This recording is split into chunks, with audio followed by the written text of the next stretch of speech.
Il existe une vérité sur la mort, murmurée en secret depuis plus d'un siècle, non pas parce qu'elle est fausse, mais parce qu'elle est bien trop réelle et puissante.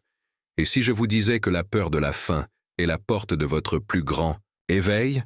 Il y avait un homme, Allan Kardec, qui n'était pas un mystique, mais un scientifique courageux qui a osé poser les questions que tout le monde redoutait. Il n'a pas cherché de réponse dans les cieux. Il a écouté directement les âmes qui avaient déjà traversé le voile de la mort. Et ce qu'ils ont révélé n'est pas une histoire de foi. C'est un manuel d'opération de l'esprit. Ils ont raconté avec une clarté saisissante ce qu'est l'instant de l'éveil, le véritable but de la souffrance et comment les retrouvailles avec ceux que vous aimez ne sont pas un espoir, mais une certitude fondée sur la loi vibratoire. Si vous avez déjà ressenti au plus profond de vous-même que cette vie ne peut pas être tout, que votre conscience est plus que la chimie du cerveau, alors vous n'êtes pas ici par hasard. Préparez-vous, car ce que vous êtes sur le point d'entendre peut briser les fondements de votre peur et reconstruire votre foi sur le rocher de la certitude. Il y a un moment, vous savez, juste après le dernier souffle, où le silence n'est pas vide, mais une mélodie que l'âme commence à reconnaître. C'est comme un souvenir surgissant des profondeurs de l'être. La mort, ce mot qui pèse si lourd sur la terre, se révèle non pas comme un mur, mais comme un voile qui se retire avec une douceur inattendue. C'est le véritable éveil de la conscience, un retour à sa propre essence, à la vérité profonde, de l'esprit qui a habité un corps pendant un temps, mais n'a jamais été que cela. Imaginez la sensation de se libérer d'un poids que vous ignoriez porter. Tel est le premier instant de liberté. La vibration du monde matériel s'estompe, comme un écho lointain, et une nouvelle perception, plus intime et plus réelle, commence à éclore. Ce n'est pas une fin, mais le seuil d'une compréhension plus profonde, une étape cruciale dans l'évolution de notre existence immortelle. Dans cette émergence de l'esprit, la présence de chacun devient indéniable. Fini les distractions, les rôles sociaux, les masques que nous construisons si laborieusement. Seul le soi demeure à l'état pur. Quel moment bouleversant et pourtant libérateur. Au début, la confusion peut régner, comme lorsqu'on se réveille d'un rêve intense, et qu'il faut quelques secondes pour se rappeler où l'on est. L'âme se cherche et se retrouve intacte, avec tous ses souvenirs, ses affections et sa conscience. La mort n'efface pas qui nous sommes. Au contraire, elle nous révèle. C'est une réunion avec notre véritable moi, une occasion de comprendre que le but de la vie n'a jamais été d'accumuler, mais de ressentir et d'évoluer. Chaque pensée, chaque émotion, chaque intention résonne désormais avec une clarté absolue, révélant la véritable nature de notre être. Ce nouveau monde qui s'ouvre à l'âme n'est pas un lieu étranger, mais le reflet direct de notre univers intérieur. C'est comme si vous traversiez un paysage peint aux couleurs de vos propres sentiments et pensées. La vibration que vous avez cultivée dans la vie devient l'atmosphère que vous respirez maintenant. Si la paix, l'amour et le désir de bien vous habitent, vous vous retrouverez dans un environnement de lumière et de sérénité. Mais si la souffrance, le ressentiment ou l'attachement matériel dominent votre conscience, l'éveil peut sembler dense et déroutant. Ce n'est pas une punition, loin de là, mais une loi naturelle d'affinité. L'esprit libéré du corps est attiré magnétiquement vers ce qui lui est semblable, vers un état d'existence qui vibre à la même fréquence que sa propre âme. Et c'est ici que la grande vérité se révèle sans hésitation, la nudité de l'esprit. Sur Terre, nous pouvions dissimuler nos intentions, déguiser nos sentiments. Mais ici, sur le plan spirituel, tout est transparent. Votre essence se manifeste telle qu'elle est. Le bien que vous avez accompli et la lumière que vous rayonnez, le mal, l'ombre qui vous accompagne. C'est une rencontre profonde et parfois douloureuse avec sa propre conscience. C'est le moment de se regarder dans le miroir de l'âme et de reconnaître le travail que nous avons accompli en nous. Il n'y a pas de juges extérieurs, seule notre propre vérité résonne dans le silence. L'éveil est, par essence, un acte d'honnêteté radicale envers soi-même, une étape indispensable pour poursuivre notre cheminement vers l'évolution et comprendre notre plus grand dessein. Peu à peu, l'âme nouvellement éveillée commence à percevoir qu'elle n'est pas seule. La solitude est une illusion de la matière. Dans cette nouvelle dimension, la loi de l'attraction unit les esprits par l'harmonie. Telles des notes de musique qui se regroupent pour former des accords, les âmes se cherchent et se trouvent selon leur vibration et leur niveau d'évolution. Ceux qui partageaient des affections sincères ressentent un appel, une certitude de retrouvailles qui les guide. Ceux qui vibrent avec la même quête de connaissances ou les mêmes schémas de sentiments se rassemblent également. C'est le début de l'organisation dans l'au-delà, une préparation à la compréhension que, même après la mort, la vie continue en communauté, apprenant, travaillant et grandissant, toujours en quête d'un nouvel éveil. Et au milieu de cet océan de mystère, une figure singulière émerge, un homme qui ne marchait pas parmi des nuages d'encens, ni ne prétendait entendre les voix des anges dans le vent. Il s'appelait Allan Kardec, mais avant cela, il était Hippolyte Léon Denisard Rivail, un pédagogue, un homme de science et de logique, les pieds sur terre. Ce n'était ni un voyant, ni un prophète en quête d'adeptes, c'était un codificateur à l'esprit curieux et méthodique. Imaginez-le dans son bureau, entouré de livres, en quête non pas d'une révélation divine, mais d'une vérité cohérente. Kardec abordait le phénomène des tables tournantes, non pas avec la crédulité, mais avec le scepticisme d'un chercheur. Il sentait que derrière ce chaos apparent, une intelligence, un esprit, cherchait à communiquer. Et son but n'était pas de croire, mais de comprendre. Quelle différence! Il ne cherchait pas un miracle, mais une loi. Sa méthode était aussi révolutionnaire que les révélations qu'il obtenait. Kardec ne se contentait pas du message d'un seul médium. Pas du tout. Il comprenait que la vérité, pour être universelle, devait résonner en de multiples voix. C'est pourquoi, avec une patience infinie, il compila et analysa des milliers de communications reçues par différents médiums de différentes parties du monde, des personnes qui ne se connaissaient pas. Il cherchait des schémas, des cohérences, une logique transcendant les opinions individuelles. Tel un cartographe de l'âme, il reliait des points éloignés pour révéler une carte cohérente de la vie après la mort. Ce n'était pas son opinion qui façonnait la doctrine, mais la concordance des réponses de l'esprit. Son œuvre est, par essence, l'écho de multiples voix venues d'ailleurs, orchestrées par sa rigueur scientifique pour garantir que la vibration de la vérité ne se perde pas. De cette œuvre monumentale est né son ouvrage le plus célèbre, le Livre des Esprits. Mais ne le voyez pas comme une Bible ou un dogme. Voyez-le pour ce qu'il est, une conversation, un dialogue serein et profond entre la curiosité humaine et la sagesse de l'esprit. Dans ces pages, Kardec n'affirme pas, mais interroge. Il s'interroge sur l'origine de l'âme, sur le but de la souffrance, sur la justice divine, sur les liens qui nous unissent au-delà de la mort. Et les réponses, offertes par des centaines d'esprits, sont une invitation à l'éveil de la conscience. Elles n'exigent pas une foi aveugle, mais la réflexion. Elles offrent une perspective qui apaise le cœur et nourrit la raison, montrant que la souffrance n'est pas une punition, mais un outil d'évolution, et que notre destin n'est pas scellé, mais constamment en construction. L'héritage d'Allan Kardec n'est pas une religion, mais une philosophie de vie qui réconforte parce qu'elle explique. Son œuvre a jeté un pont entre science et spiritualité, démontrant qu'il est possible d'avoir la foi sans renoncer à la logique. Pour de nombreuses âmes errant dans le silence du doute, ces paroles ont été comme une carte trouvée dans une langue familière. Il a confirmé cette intuition intérieure, cette présence subtile que beaucoup ressentent, celle d'un but plus élevé dans la vie. La codification qu'il nous a laissée est un outil de connaissance de soi, un chemin vers la compréhension de notre propre évolution.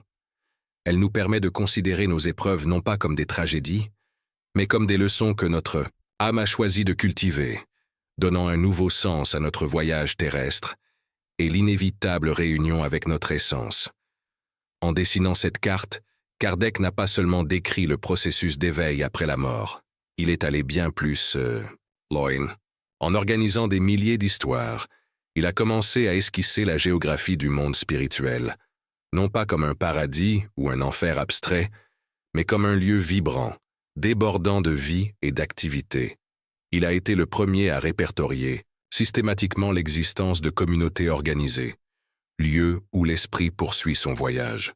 Cela ouvre la voie à une compréhension encore plus profonde, non seulement de la façon dont nous mourrons, mais aussi de notre destination et de la façon dont nous poursuivons notre existence dans des sphères qui résonnent avec notre âme.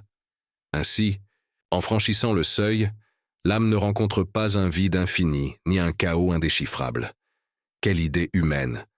Le plan spirituel est, en soi, un cosmos vibrant, vaste et parfaitement organisé, régi par des lois naturelles aussi précises que celles qui régissent le mouvement des étoiles. Ce n'est pas un royaume de miracles arbitraires, mais de causes et d'effets subtils. Imaginez un écosystème invisible, où chaque être, chaque pensée et chaque intention a sa place et sa fonction. L'évolution dicte la géographie de ce monde, immense. La présence de chaque esprit contribue à l'atmosphère du lieu, et la vibration collective définit la nature de chaque sphère. La vérité est que l'univers de l'esprit est ordonné, car l'ordre est une loi fondamentale de l'univers, à la fois visible et invisible. Dans cet environnement organisé, l'éveil de l'âme est un processus d'harmonisation. Telle une goutte d'eau qui se fraye un chemin jusqu'à la rivière puis la mer, l'esprit est naturellement attiré par l'environnement qui résonne avec son état intérieur. Aucune main divine ne vous indique un lieu précis, c'est votre propre conscience qui vous guide. Votre vibration personnelle agit comme une boussole magnétique, pointant vers la sphère où résident d'autres âmes sœurs, des esprits qui partagent vos aspirations, vos doutes ou vos certitudes. C'est une loi d'affinité, une danse cosmique où le semblable s'attire. C'est pourquoi le travail de transformation intérieure est si crucial sur Terre. Nous tissons, à chaque instant, le paysage de notre futur éveil. C'est Allan Kardec, avec son esprit méthodique, qui fut le premier à recenser et à systématiser l'existence de ces communautés organisées dans l'au-delà, les colonies spirituelles. Ce ne sont ni des cités d'or, ni des lieux de loisirs éternels. Au contraire, ce sont des centres de vie active, de travail et d'études.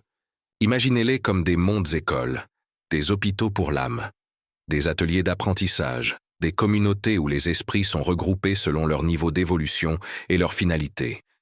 Il existe des colonies dédiées aux arts, aux séances, à l'accueil des nouveaux arrivants et à la préparation aux missions futures. Ce sont de véritables foyers transitoires, où l'esprit poursuit son voyage, se débarrassant des illusions de la matière et renouant avec sa véritable essence et sa finalité. Au sein de ces colonies, la souffrance trouve un sens nouveau. Ceux qui arrivent, l'âme blessée par une vie difficile ou une mort traumatisante, sont accueillis dans des espaces de soins, semblables à des sanatoriums, où ils sont soignés avec un amour et une patience inimaginables. Là, dans le silence et le calme, ils commencent à comprendre les causes de leur souffrance, non comme une punition, mais comme faisant partie de leur processus évolutif. Leur conscience s'élargit à mesure qu'ils comprennent que chaque épreuve était une leçon. Ces colonies sont la preuve que l'amour continue d'agir au-delà de la mort, offrant toujours une opportunité de guérir, d'apprendre et de se préparer à un nouveau départ, à retrouver la paix intérieure. Et c'est au sein de ces communautés dynamiques que se forge l'avenir.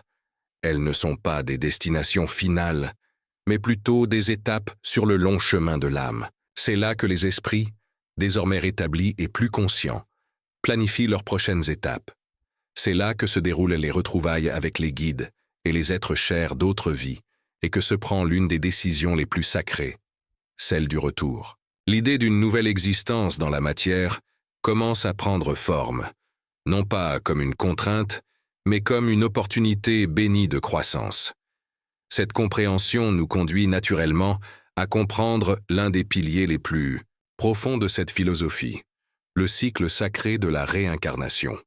Ainsi, depuis ces sphères de conscience et de lumière, l'esprit envisage la possibilité d'un retour. La réincarnation se présente alors à nous non pas comme une roue de châtiment, mais comme un cycle sacré, une opportunité de croissance à laquelle l'âme aspire. C'est comme un artiste qui décide de retourner à sa toile, non pas parce que son œuvre précédente a été un échec, mais parce qu'il a appris de nouvelles techniques et souhaite y ajouter plus de profondeur, plus de couleurs, plus de vérité. Chaque retour à la matière est un acte de courage et d'amour immense, un choix délibéré de l'esprit pour poursuivre son évolution. La naissance n'est pas le début de la vie, mais la poursuite d'un but. C'est une nouvelle page du grand livre de l'âme, une strophe de plus dans le chant éternel de l'existence, guidée par un profond désir d'éveil. Rien dans ce retour n'est accidentel. Quel réconfort dans cette certitude. Le pays où vous êtes né, la famille qui vous accueille, les défis que vous rencontrerez en chemin. Tout est soigneusement étudié sur le plan spirituel, avant que l'âme ne s'immerge à nouveau dans la chair. C'est un plan tissé de fils d'amour et de besoin, conçu pour offrir à votre esprit les leçons précises dont il a besoin. La famille, en particulier, est un noyau sacré de retrouvailles, un groupe d'âmes unies par des liens d'autres vies qui acceptent de cheminer ensemble pour guérir de vieilles blessures, apprendre à aimer et évoluer ensemble. Même les limitations physiques sont des outils choisis par l'esprit pour développer l'humilité, la patience et la force intérieure. Et la souffrance, cette ombre qui nous déconcerte tant, prend ici une nouvelle lumière. Ce n'est pas une punition divine. Quelle cruauté ce serait! La souffrance est perçue comme une mission, une épreuve, ou une conséquence naturelle de choix passés, faisant partie d'un processus de réajustement et d'apprentissage. C'est comme la pression qui transforme le charbon en diamant.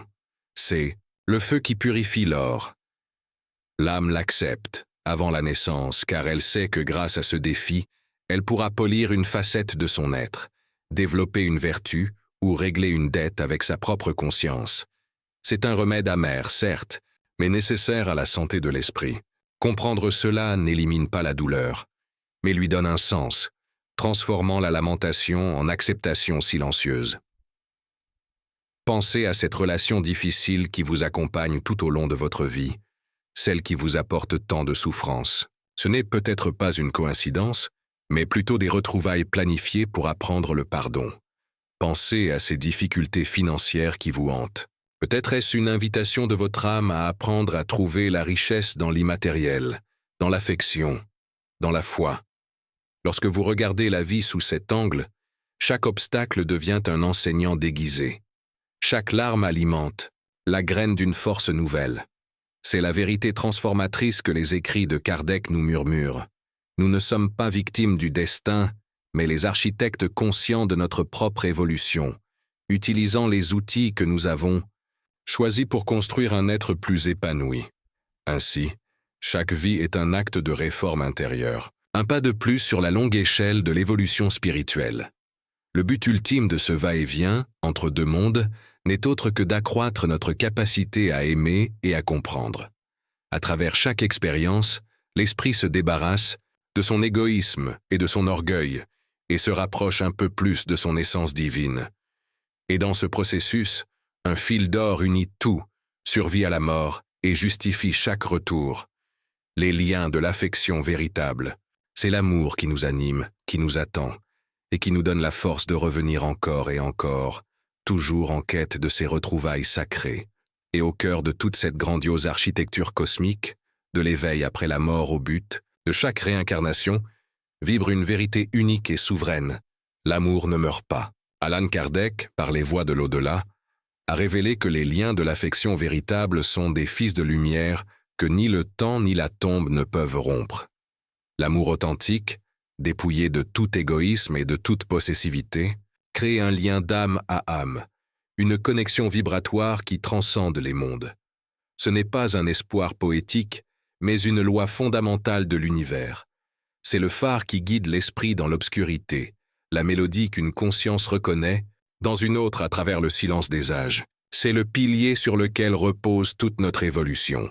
C'est pourquoi les retrouvailles spirituelles entre êtres chers sont l'un des phénomènes les plus beaux et les plus sacrés qui soient. Il ne s'agit pas d'une chose à forcer ou à rechercher avec anxiété. Elles se produisent aussi naturellement qu'une fleur qui s'ouvre au soleil. Les âmes sœurs, celles qui vibrent à la même fréquence d'amour et de respect, sont attirées magnétiquement les unes par les autres. Imaginez l'excitation, la paix ineffable de ressentir à nouveau la présence de quelqu'un qui a joué un rôle essentiel dans votre cheminement, de reconnaître son essence intacte et de comprendre que la séparation n'était qu'une brève illusion d'essence. C'est la confirmation qu'aucune connexion réelle ne se perd jamais. Elle se transforme seulement, attendant le moment idéal pour se manifester à nouveau dans une étreinte qui ne connaît plus d'adieu. Cela nous révèle où réside le véritable trésor. L'évolution spirituelle ne se mesure pas aux richesses matérielles, aux titres ou aux accomplissements extérieurs qui nous occupent tant sur Terre. Comme tout cela est éphémère, ce que nous construisons en nous est la seule chose que nous emportons avec nous. La force de notre conscience, l'intégrité de notre caractère, la profondeur de nos sentiments et la sagesse que nous tirons de la souffrance. Le véritable but est l'édification de soi. Notre héritage éternel ne réside pas dans les choses que nous laissons derrière nous, mais dans la lumière que notre âme a appris à rayonner.